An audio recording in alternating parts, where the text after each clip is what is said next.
Bueno, buenas noches. Hola. Les voy a comentar un poco Cartas a mis amigos. El título completo del libro es Cartas a mis amigos sobre la crisis personal y social en el mundo actual. A través de 10 cartas, escritas entre 1991 y 1993, y de absoluta vigencia al día de hoy, Silo describe la situación de este sistema económico-social cerrado, que por proceso y dinámica tiene como único destino posible el desorden y la desestructuración. Aquí se abre la disyuntiva a dos posibles caminos: caos destructivo o revolución humanista. Hace unos meses, con algunos amigos interesados en entender un poco más la dirección política, sobre todo en Latinoamérica y en Argentina, comenzamos a reunirnos a leer este libro en conjunto, tratando de entender un poco más globalmente ese escenario social.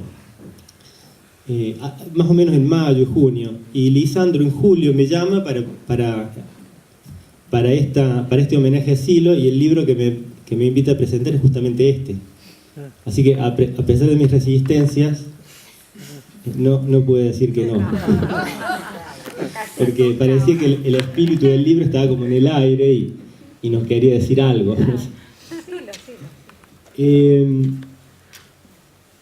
Lo primero que más me gustó, digamos, al leer el libro es intentar o empezar a configurar a Silo como un amigo, en lugar del maestro espiritual o el líder social al que yo estaba acostumbrado. Y eso me acercó mucho más a la obra y a los conceptos y a las ideas, porque no es lo mismo, digamos, la relación que uno tiene con el amigo como de más paridad, es más cercana. Entonces así fue más fácil que otras veces, ¿no? Cartas a mis amigos es un puente entre el mundo del futuro y el mundo de hoy. Digo un puente porque yo siempre sentí un abismo, una brecha, una distancia entre aquel mundo utópico que queríamos y el mundo que teníamos. Entre aquel mundo querido y este mundo que podíamos.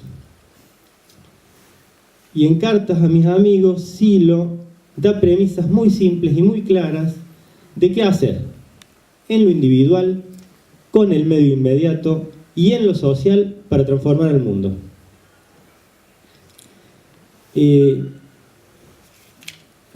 Estas premisas, el eje central de sus explicaciones es la coherencia, que ya lo hemos visto seguramente, lo hemos escuchado en muchos de sus discursos y en sus obras. Pero estas propuestas en este libro están explicadas y desarrolladas desde los aspectos más individuales, desde el aspecto más personal, hasta medios más amplios como el político. Entonces él explica cómo podemos hacer con los partidos políticos, en el ámbito de la salud, en la educación y hasta con las Fuerzas Armadas. A medida que leí el libro, no podía dejar de lamentar la distancia abismal que había entre el intelecto, la sabiduría y la precisión de pensadores como Silo. No podía dejar de lamentar que más gente como él esté ocupando lugares importantes en la decisión de la política, de la economía, de las ciencias. En estas últimas épocas hemos estado escuchando discursos de presidentes, ministros, legisladores, dando muestra de una cortedad intelectual y de una falta de empatía abrumadoras. Y seguramente ustedes también se han preguntado, ¿cómo es que pusimos a estos desalmados a dirigir el destino de las naciones y de los pueblos?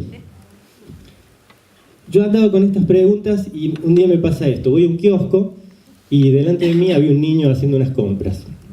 En un momento él saca del bolsillo un billete todo como arrugadito, así hecho un bollito, y lo pone en el mostrador.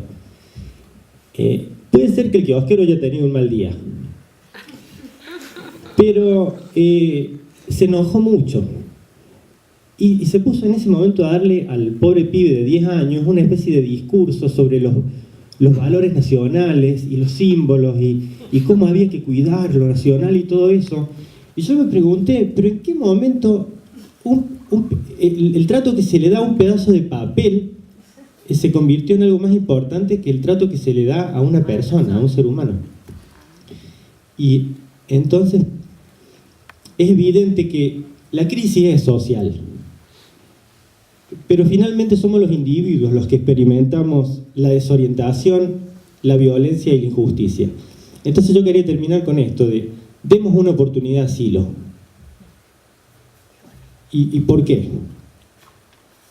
La obra de Silo no termina solo en el campo literario, sino que se extiende y está plasmada en el mundo a través de un movimiento social que intenta humanizar las instituciones, un partido político que intenta humanizar la política, un mensaje espiritual que intenta humanizar el sentimiento religioso que no podemos negar que tenemos los seres humanos, unos parques de estudio y reflexión que intentan recomponer la desintegración psicológica que hemos sufrido las personas y las relaciones.